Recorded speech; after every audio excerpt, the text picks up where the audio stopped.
One of the biggest automotive showdowns of all time was the Subaru Impreza WRX STi versus the Mitsubishi Lancer Evolution. They competed everywhere from the racecourse to our TV screens and ultimately on the road. Although the Evo is dead and the STi is no longer the car it used to be, their rivalry will divide petrolheads till the end of time.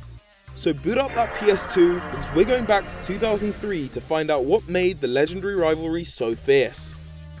We're focusing on the Evo VIII because it was America's first Evo and the generation that so many remember, an Impreza STi version 8, or Blob-Eye.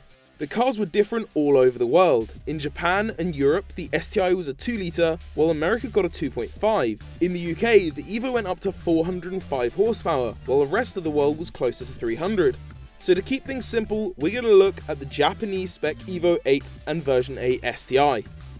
The Lancer Evolution 8 was equipped with the tried and tested 4G63T power plant that had been used ever since the first Lancer Evolution back in 1992. It was a turbocharged 2-litre double overhead cam inline 4, making 276 horsepower. This was good enough to send it to 60 miles an hour in just 5.1 seconds. That was quicker than an Aston Martin V8 Vantage of the same year. 5 and 6 speeds were both available. In Japan, the STi had an equally proven engine, the EJ207.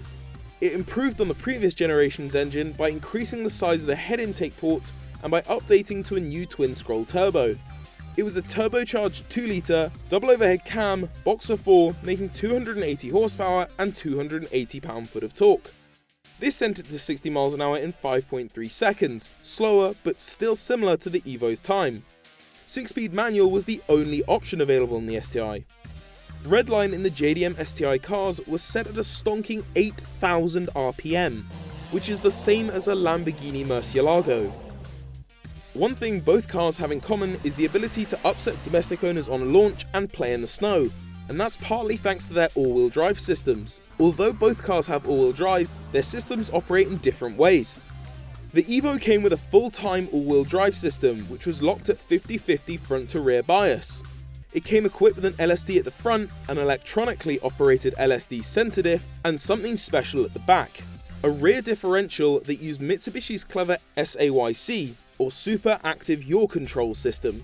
Rather than being an open or limited slip diff, it's actually considered an active differential, which takes electronic signals from around the car to adjust the distribution of torque accordingly between the wheels to help the car handle as it should. Due to this clever technology, the Evo VIII doesn't come equipped with stability control, because the diff does that job for it too. The Subaru also came with a full-time all-wheel drive system that could bias the power anywhere from 50-50 to 35-65 front to rear via its DCCD, or driver controllable center differential system. This gave the driver the option to choose how much torque to send to the front and rear limited slip diffs. Over in the bumps and jumps of rallying, the Evo vs Impreza war waged on. In 2004, the Impreza WRC 03/4 went up against the Lancer WRC 04. Although the Lancer was based on an Evo VII, it was designed to look like an 8 and was still powered by the 4G63T, so how different is it really? Both cars were very competitive throughout the years, but from 2004 to 2006, it was the Subaru that beat the Mitsubishi at the end of every championship. Both cars are hugely respected in the tuning scene for having massive potential and for being incredibly fast when tuned. Both cars have been known to take over 400 horsepower on stock internals, with only upgraded bolt-on parts. However, once you start pushing above that, it's worth noting that while the Evo's block is cast iron, the STi's is cast aluminium, meaning that it can be more prone to failing when shooting for a higher power car. The WRX STi is no longer a large focus for Subaru. Evolution name is now going to be put onto an SUV. Times may have moved on from forum arguments and Need for Speed grudge matches, but at the end of the day, everyone's still got an opinion. The modern Evolution vs STi battle may be over, but for old time's sake, which one gets your vote?